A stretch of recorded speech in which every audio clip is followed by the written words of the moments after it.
اعوذ باللہ من الشیطان الرجیم، بسم اللہ الرحمن الرحیم۔ سورۃ الہمزہ یعنی کہ سورہ نمبر 104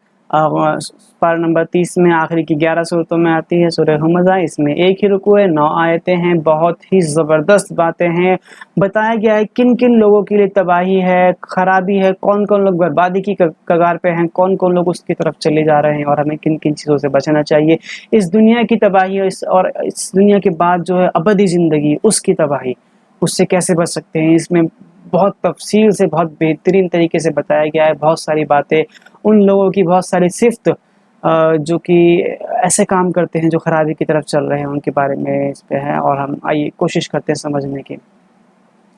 اس میں ہم عربک کا گرامر سمجھنے کی تھوڑی سی کوشش کریں گے، کس طریقے سے ورڈ الگ الگ میننگ نکلتے ہیں، جڑے ہوئے ورڈ جو ہمیں لگتے ہیں ان کو کھول کھول کے الگ الگ کرنے کی کوشش کریں گے، سمجھنے کی کوشش کریں گے، اور بہت مزہ آنے والا ہے انشاءاللہ، اور بہت عبرتناک سورہ ہے۔ تو آئیے شروع کرتے ہیں۔ بسم اللہ الرحمن الرحیم، شروع کرتا ہوں اللہ کے نام سے جو بہت مہربان اور نہایت رحم کرنے والا ہے۔ ویل لکل ہمزۃ لمزہ۔ ویل کا مطلب ہے تباہی، بربادی، خرابی، نقصان، ہر طرح کا نقصان ہے ان لوگوں کے لیے، خرابی ہے، اس دنیا کی خرابی بھی اور آخرت کی خرابی بھی، اصل خرابی اور اصل کامیابی آخرت کی کامیابی ہے، اور دنیا کی خرابی بھی ضرور ملے گی اس کو جو آخرت کی خرابی کے لیے چلے گا، اور دنیا کے بھلے ایک بار کو بچ جائے لیکن آخرت کی خرابی ضرور اس کے لیے ہے جو ایسے کام کر رہے ہیں۔ کون ہیں وہ لوگ؟ ویلن وہ خرابی ہے، لی مطلب لیے، ویلن خرابی ہے، لی مطلب لیے، کلی ہر ایک، کلو نفس ذائقۃ الموت آتا ہے، کلو یا کلی اس کا مطلب ہے ہر ایک، کوئی نہیں بچ رہا اس میں، ہر اس شخص کے لیے خرابی ہے۔ کون؟ ہمزۃ لمزتی، جو ہمزہ کرتا ہے اور لمزہ کرتا ہے، یہ بنے حمز اور لمز، دو عربی کے ورڈ ہیں، ان سے مل کے بنے ہیں یہ، اور جو ایسے کام کر رہے ہیں ان کے لیے بہت تباہی ہے۔ سب سے پہلی آیت میں سیدھے سیدھے بات ٹاپک پہ کی گئی ہے، بات کو کہیں گھمایا پھرایا نہیں گیا ہے، سیدھے ٹاپک کی بات ہوئی ہے۔ ہمزہ اور لمزہ، وہ جو تانا کستے ہیں ایک دوسرے پر، اور جو ایک دوسرے کے عیب نکالتے ہیں، غیبت کرتے ہیں، دوسرے کے عیب نکال کے تیسرے آدمی کے سامنے بولتے ہیں۔ ٹھیک ہے، تم اسی کے سامنے بولتے ہو، اس نیت سے بولتے ہو کہ میں اس کے کوئی عیب بتاؤں گا، اسے سدھار دوں گا، اس کی بھلائی کے لیے کچھ بتاؤں گا، تو اسی کو بتاؤ، اس سے بات چیت کرو، بہت ٹھیک ہے۔ لیکن اگر آپ پیٹھ پیچھے اس کے عیب نکال رہے ہو، اس کے تانے کس رہے ہو، برائیاں کر رہے ہو، چاہے وہ جھوٹی ہوں چاہے سچی ہوں، جھوٹی ہیں تو پھر تو وہ جھوٹی ہے، اس پہ تو اس کا تو زیادہ گناہ ہے، لیکن اگر وہ سچ بھی ہے اور اس میں کوئی کمیاں ہے تو اس کی کمیوں نکالنے والے آپ کوئی نہیں ہوتے، جبکہ اللہ تعالیٰ اس کی کمیوں کو چھپانا چاہتا ہے۔ آپ اس کی کمیوں کو، اس کے خامیوں کو، اس کی بری باتوں کو نہیں بتا سکتے، یہ ہمارا کام نہیں ہے، صرف اللہ تعالیٰ کا کام ہے۔ اور جو دوسرے کو تانا کستے ہیں، چھوٹی سی کوئی چیز دے دی، چھوٹا سا کوئی احسان کرا، چھوٹا سا کوئی کام کرا، اس کا بھی تانا کس رہے ہیں، یا کسی میں کوئی کمی ہے، کسی کی باڈی میں کوئی کمی ہے، کسی کے کوئی پیسے سے لاچار ہے، کوئی کسی بھی طریقے سے، جسمانی طور پر، روحانی طور پر،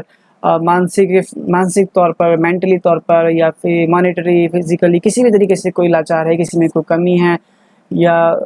کردار طور پہ، تو اس کے تانے کسنے، اس کو بتانا کہ تو ایسا ہے، اور اس کی کمیاں نکالنی ہے، اس کے سامنے بھی، اس کے پیٹھ پیچھے بھی، جس سے اس کو برا لگے، ایسے لوگوں کے لیے خرابی ہے،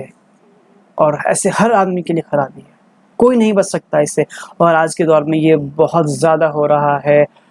خاص طور سے ہمارے معاشرے کی عورتوں میں یہ خرابی بہت زیادہ بڑھتی جا رہی ہے۔ ہمارے پیارے حضور محمد صلی اللہ علیہ وسلم کی حدیث ہے کہ جس نے کسی کی غیبت کری، غیبت مطلب کسی کے پیٹھ پیچھے اس کی بات کرنا، اس کی برائی کرنا، کسی نے اگر غیبت کری تو گویا کہ اس نے اپنے مرے ہوئے بھائی کا گوشت کھایا۔ آپ سوچئے کہ مرے ہوئے جانور کا گوشت بھی کھانا حلال نہیں ہے، حرام ہے، اللہ تعالیٰ کہتا ہے، اور انسان کا تو گوشت خون ایک دم حرام ہے، اور اوپر سے اپنے بھائی کا، وہ بھی مرے ہوئے بھائی کا گوشت کھانا اتنی خراب چیز ہے۔ وہ اگر کوئی غیبت کر رہا ہے، کسی کی برائی کر رہا ہے، تو ہمیں کس قدر سخت الفاظ میں بتایا گیا ہے کہ ہمیں اس چیز سے بچنا چاہیے، اور پھر بھی ہم اس بات کو بہت ہلکے میں لیتے ہیں، سیریسلی نہیں لیتے، سوچتے ہیں کہ وہ بھی ہماری برائی کرتا ہے، میں بھی اس کی برائی کرتا ہوں، اور کسی کی برائی کرتی تو کون سی بڑی بات ہو گئی؟ قرآن میں لکھا ہے، حدیث میں لکھا ہے، اتنے سخت الفاظ ہے کہ خرابی ہر اس وقت شخص کے لیے جو تانے کس رہا ہے، جو غیبت کر رہا ہے، ایک دوسرے کے عیب نکال رہا ہے۔ تو ہمیں بہت زیادہ بچنے کی ضرورت ہے، اس سے اللہ تعالیٰ ہمیں ہماری حفاظت کرے ایسی باتوں سے، جانے یا انجانے میں ہم سے کبھی ہوئے تو ایسی باتیں ہوئی ہوں تو ہمیں اللہ تعالیٰ سے مغفرت کرنی چاہیے۔ اللہ تعالیٰ ہمیں اور تمام مسلمانوں میں جو یہ کام کر رہے ہیں اور اس سے توبہ کرنے کی توفیق دے، اور آگے ان کاموں سے رکنے کی توفیق دے۔